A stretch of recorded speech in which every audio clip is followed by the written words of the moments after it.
Neçə dənə qız dünyaya gələndən sonra adam yol gözlürdü ki, oğlu ola. Amma mənlə qız oldu.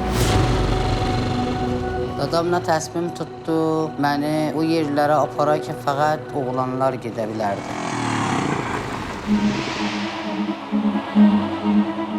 Sağ sen geldiler şour olurlar. Sen gelsen şour olsan senin rengin çok olur. Olmaz, cür gelmez bizim. Ağsakkallarımız kadar canan kalkı derle təsmin birəndə olur. Deyərəm bilə, nereye gebele ya? Hanım bak biz 5 nəfərik.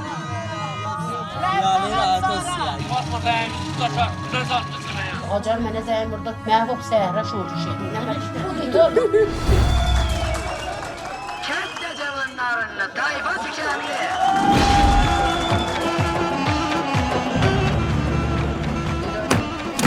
Sanki bizim köyde bir ata babadan vardı. Hayatın senatı yarısın buraya yazarlı yol getiriyor onu kontrol eden. این شما خودتون رو در این حد ببینید که میخواید دکتر بشید، میخواید معلم بشید، میخواید مهندس بشید. حاضرین همتون دیگه؟ Hamımız zərengiz.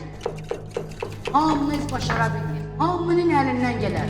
Anlaşa bucu bağla, o.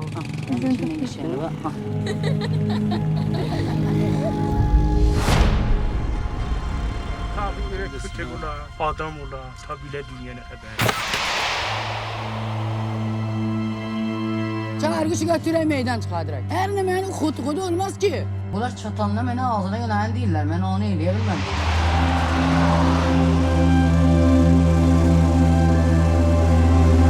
Mücərrən namə gəlib sənə dadgahdan. Bir sərərə səmiyyəlikdən şikayət edeyim. Bunlar mənim hüviyyətimi zirə-sual aparıb. O zat ki, döyüləm, istirlər olam. Ola istirlər, mənə təğyir verirlər. Ben sen seni behrolam. Ya. Vallahi.